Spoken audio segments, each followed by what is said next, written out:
trips most humans up, where you think about your action orientation or the manifestation part of it rather than the energy part of it. For example, does the idea of clarity seem easily achievable? Do you think that you could get clear on something today?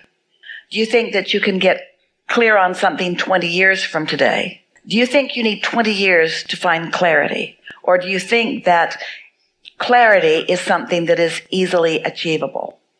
The point that we're making is that thoughts and alignment of thoughts are easily achievable. And you usually don't assign the necessity of time to them.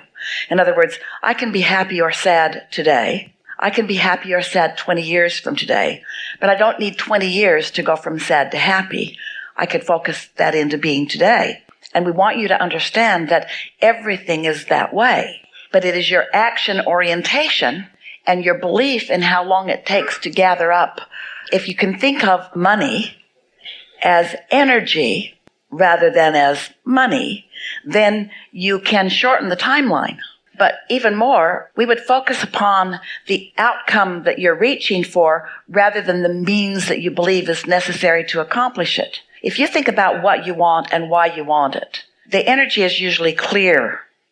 But if you think about what you want and how you're going to get it and when it's going to come and what it's going to require and who's going to be there, then you introduce a lot of unnecessary questions to which you don't have the answers, which just piles resistance, which makes the timeline have to be more spread out. But it doesn't need to be. The universe can deliver it to you as quickly or as slowly as you believe it to be. And that's why sometimes when people talk to us about big goals, that they have big goals, we encourage them to not put those extra descriptive words around it, because when it feels big, then you mean it feels slow or it feels harder or it feels less likely. You just sort of want to find the feeling of it, which can be clean and resistance-free right now. And also, this is something that we have heard from many people over time. I want this big sum of money, but I'm going to do a lot of good with it. In a sort of justifying, I need the justification for doing the good before I will allow the good to come to me. And we want you to just want it. And it's that feeling that you need to justify it that is really even a bigger culprit than the feeling that you need 20 years to get it. We cannot assign monetary value to energy. And when you stop doing it, you'll get a lot more bang for your buck.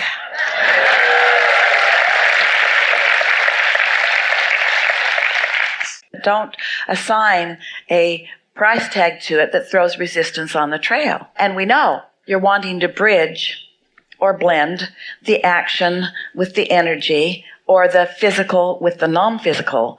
We're just suggesting to you that your practicality, your wanting to look at it through your physical eyes before the energetic work is done will slow the energetic work down. It's a little bit like the discussion of when to offer the action. And we say offer the action once you're completely in alignment. When you're completely in alignment, then there's no resistance. But if you're offering the action or even contemplating the action before you're completely in alignment, then it feels like a really big, hard thing to do. And nothing is a really big, hard thing to do when you have the leverage that creates worlds flowing with you.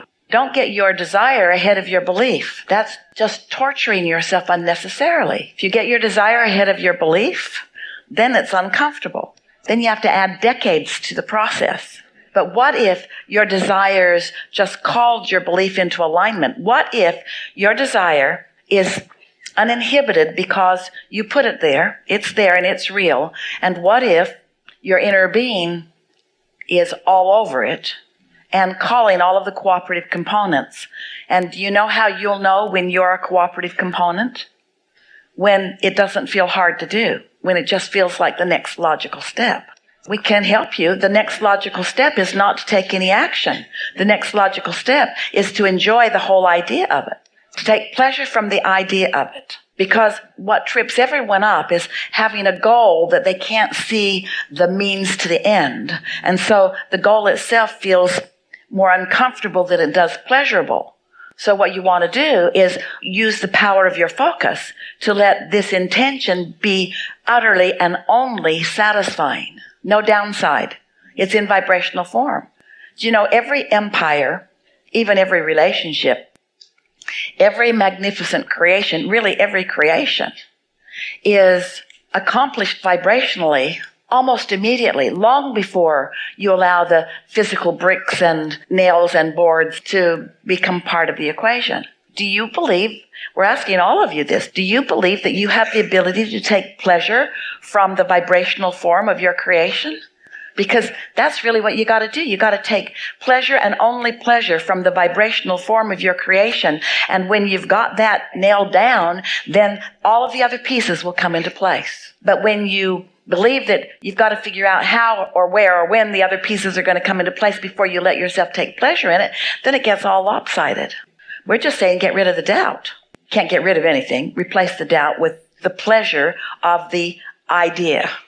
We want you to all receive the benefit of this conversation because most people have an idea or a goal that they want to achieve and they feel like it needs to be accomplished before they can really settle into the pleasure of it. Once I get this, then I will have the success that I wanted and then everything clicks together. We want it to click together in the vibrational phase. And you know when it's come together, the success that you're looking for, you must be aware of your vortex and your alignment in order for you to feel good and to allow the unfolding of it in the way that you want. We want the desire of it to be all that you need to find. Thoughts are turning to things. And once you've put something into the vortex, it's gathering the cooperative components. And minus your doubt, the cooperative components would all come into place. Do you see yourself as one of the cooperative components? Because if there's hesitation, you're not. If you're trying to let yourself off the hook, then you're not. You have to allow yourself to be a free-flowing vibrational particle that can be attracted by the idea of your desire. Step 1 is you gave birth to it. Step 2 is it's alive and it's real and your inner being and all of the forces, all of the leverage that creates worlds, it's all there for you. You have to let yourself go with it. If you have given birth to it, you will never be able to hold yourself apart from something important that you've given birth to and be joyful. So it's not just giving up the idea of the dream, it's giving up the happiness that the dream promises. Oh, we're almost on it. The whole point of wanting it is for the happiness that the dream promises, and then the manifestations, it has to come. But when you say, well, maybe I'm willing to give up the big picture of it, and we say, you can't do that because now you've given up on the happiness that the dream promises. Are you following this? You either believe or you don't. This is the disadvantage of asking for things that are bigger than you believe. Ask for a whole bunch of things that are just the right size until you have shown yourself that all things are possible. That's the basket thing that Jerry was talking about. You get the basket out there so far you don't believe it. After a little while, you stop trying. Or you make up things that aren't true. I never really wanted to do that anyway. That's why I put it out there so far. I was just kidding. Just remember what the real goal is. You see, Esther says to people on a pretty regular basis, she got it from Jerry because he said it on a really regular basis. They'd go somewhere and she'd say, just looking for something to want. Just looking for something that rings my bells. Because your bells ringing feels really, really good. And so when life shows you something that rings your bells, you can keep those bells ringing as it comes into fruition. And by the time it comes into fruition, there are a whole lot of other things that are ringing your bells too. Because you're not ever going to get it done. So it's the bell ringing that you're reaching for. It's the reason to focus and the reason to even care about how you feel. That's what it's all about. The things that life helps you to define that you want are not because anybody needs to create that. It's not that that is necessary for the upliftment of the universe. The reason that the ideas occurred to you is so that you will have a focal point in this time and space reality upon which you can find alignment with your inner being so that you can feel the power or the invincibility of your creative prowess, not because you needed to create it, but because it feels good to be in the process of creating. This is hard for humans to hear, because there are so many things that you want to create, and you think that the creation of that is the main event. It isn't. It's just the reason to flow the energy, which is the main event. It's the feeling of things coming into place. It's the pointing and feeling the power of the universe flowing through you. And it's the necessity of finding alignment, which is what true life is. So the things that you ask for are only the reason for the necessary alignment, but it's the necessary alignment that is really what you're reaching for. So when someone like you conjures a really big intention that feels like it's going to take a lot of focus, that just means you really like to focus. That also means that you've discovered that big things ring your bells. Small things don't ring your bells after big things have rung your bells. You can't go back. There's no going back. You can't be a magnificent creator and then be excited about creating something that's really mediocre. And once you've tasted the energy that creates worlds and you've felt it pulsing through you and you've seen the results of it, you can't go back to something that you don't feel that way about. You always have to feel that way and more, that way and more, that way and more, that way and more, that way and more. Satisfied and then some. Satisfied and then some, you see. So when you say, well, maybe I don't care that much, I want to let myself off the hook, we say, should have read that in the disclaimer you signed. I understand that I've become a big thinker and that I'm never going to be able to not be a big thinker again because it will always suck. Once a big thinker, you got to be a big thinker, which means you got to go along with your inner being who thinks big. And your inner being will think bigger thoughts than you can think.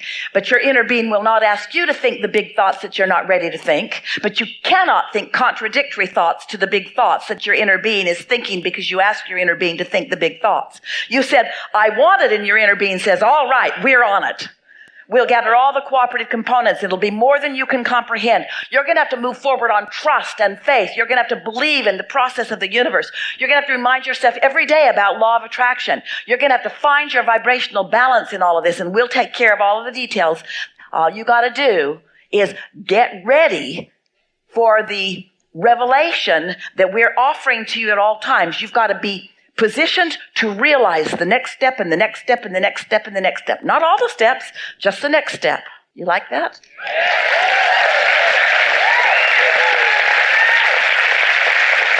When we say to you that you can be or do or have anything that you decide, if life has helped you to decide it, it's a done deal. All you've got to do is allow it to be, and the allowing it to be is what the pleasure of life is all about. That's what it's all about. Connection to your inner being feels like the next logical step. You are so often connected and don't know it because you hear people talk about connection and you form images in your mind that are not accurate. You don't want to be the richest person. You just want to be the happiest person. And you don't want to be the most clever person. You just want to be the happiest person. You just want to be having a really good time. And you don't want to be the smartest person. You just want to really see wonderful things in that person and that person and that person. You see what we're getting at? Is sort of letting the trappings of the physical world take a lesser important place while the trappings of alignment come more to the forefront and matter more to you. It may be helpful for you to just decide that your joy about your life is all that you care about being visible to others.